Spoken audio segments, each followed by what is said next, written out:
Hi, welcome to Curvy Birda, and this is part two of my backstory, kind of what brought me here, what brought me on this journey. So the first part is a lot of backstory. It's a lot of what was going on in my life and how my weight started to tick up and kind of the backstory of my life. And so here we are kind of at 2020. We'll start with 2020. At the beginning of 2020, my husband and I bought a house, in our dream house, and moved. We had 4 kids left at home at that point in time, and so our house has 4 bedrooms and a workout room that we have converted into a 5th bedroom. So everybody has their own space. Nobody has to share a room, which was our goal. And so we moved into our new home in April of 2020. COVID hit. Right around that same time, COVID hit. And things started declining for my mom. In July of that year, she went into the hospital like 3 different times. She decided to stop chemo, and that she just couldn't manage it anymore. The chemo drugs were really, really hard on her system. She had a lot of issues with colitis and like her system just rejecting the chemo drugs in other ways. July, she went into the hospital a lot. August, second week of August, she went into the hospital and she never went home. So she went into the hospital because of COVID. Visitor restrictions were locked down in the hospitals, and I'm sure there's a lot of people out there that went through the same thing. You couldn't go visit. Now, she was beyond the point where they had completely locked down visitors, so we were able to visit. So we were fortunate in that respect that we were able to visit. But my daughter, who was 13 at the time, couldn't visit because she was a minor. Only adults could go into this hospital and visit, and only one at a time. So my siblings, my nieces and nephews, everybody, my son, everybody else was able to go and visit her and say goodbye. My 13-year-old daughter was not able to go and visit her. So this is the same hospital system that I was working for. I went to the supervisor, I went to administration, I went to the president of the system. I asked everyone just to allow her to come in and say goodbye, and they were very, very firm on their rules. And I get it, but I don't get it. It was very hard. So we relied on my iPad for a nice big screen, and we relied on our phones for her to communicate with grandma. Now, we had made arrangements at one point, my husband was just like, if we can't take your daughter to see her, then let's bring her home. Let's bring her here and let her die here and let her be surrounded by the people who love her and want to be with her. And so we had made arrangements with the hospital. They had put her on hospice. They weren't doing any aggressive treatments at that point. We made arrangements, and Friday afternoon we were going to be going up to get her and bring her here. This was the 28th of August. We were waiting for the hospital bed and all of the equipment to be dropped off Friday morning, and then I was going to go up and get her. So I was at the house waiting for the equipment to be dropped off, and I got the phone call that she had passed away at the hospital. And that was really hard. That week that she was in the hospital, the week that she died, my daughter started developing some motor tics. She was hitting herself in the chest. She was hitting herself in the head. She was moving her arm, uncontrollable motor movements. She was diagnosed with Tourette's. Apparently the stress and anxiety around that situation pushed her over the edge. So what my understanding is that she always had Tourette's. It was just like under the surface, and the stress of everything that she'd been going through brought it to the surface. It's still there today.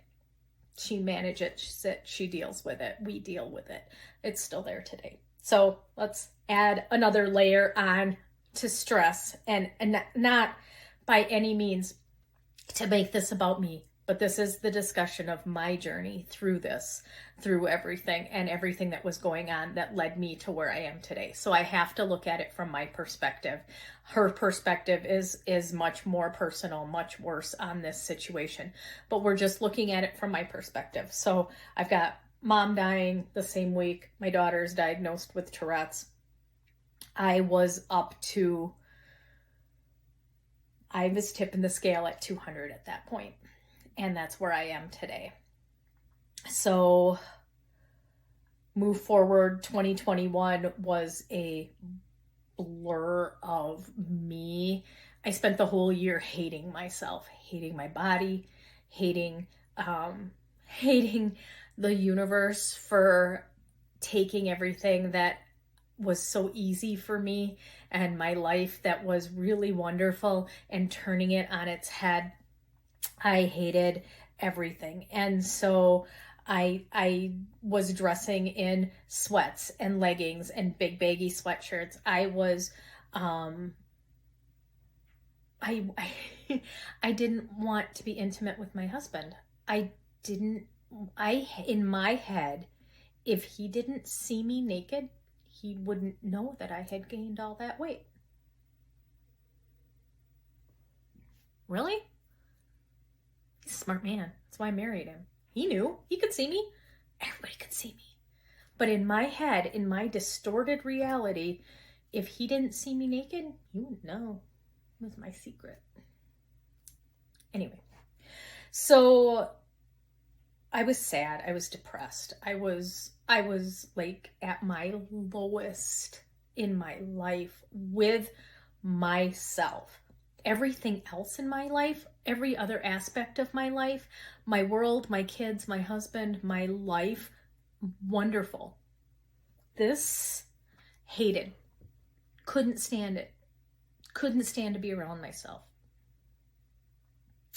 January of this year, I decided that life needed to change. I needed to change inside what I felt about the outside.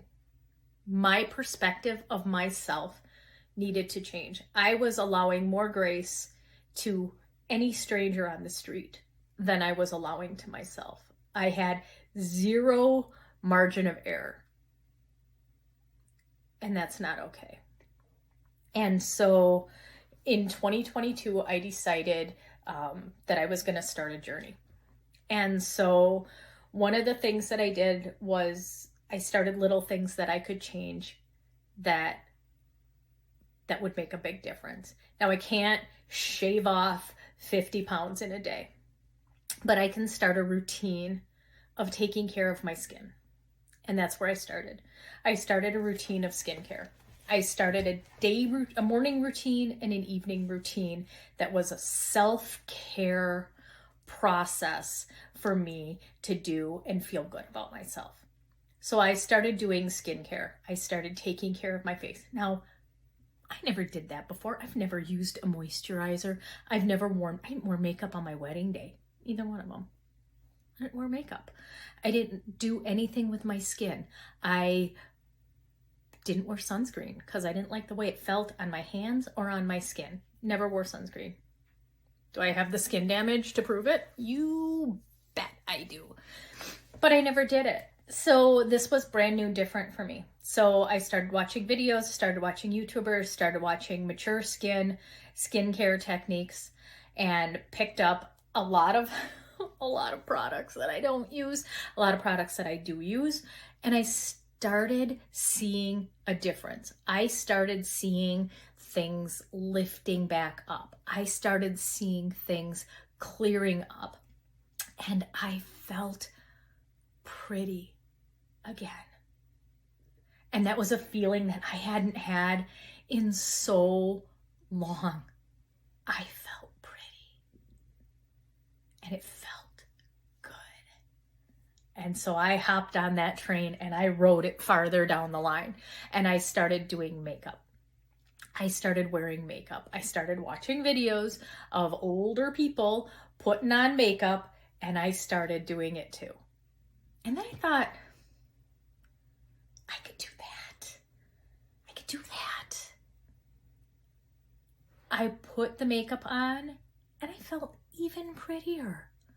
And since then, I can count on one hand probably the days that I have left home without makeup on.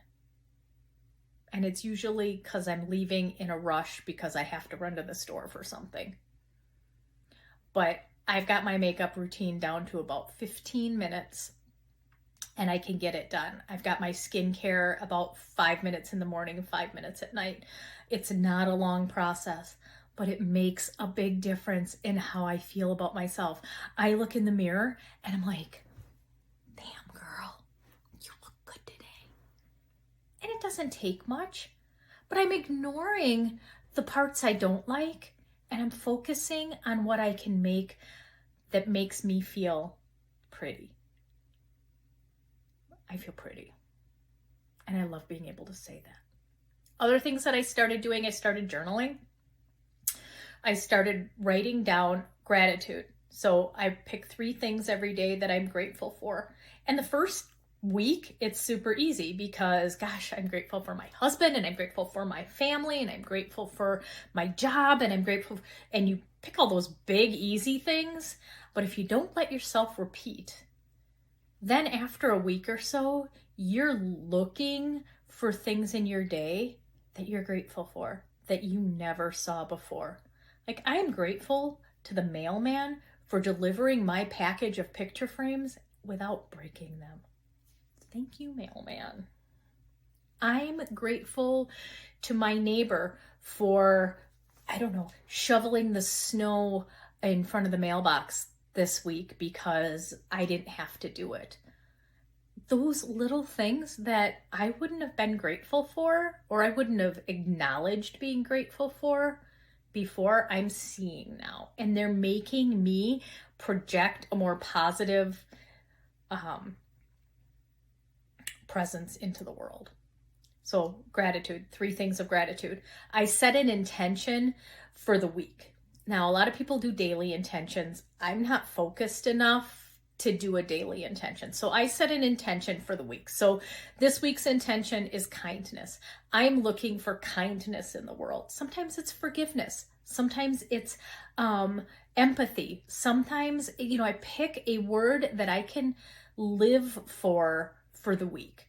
And I write it on the top page of my planner. I write it on everything. I write it on a Post-it and stick it on my mirror. I write it places where I'm going to see it, and I change it every week.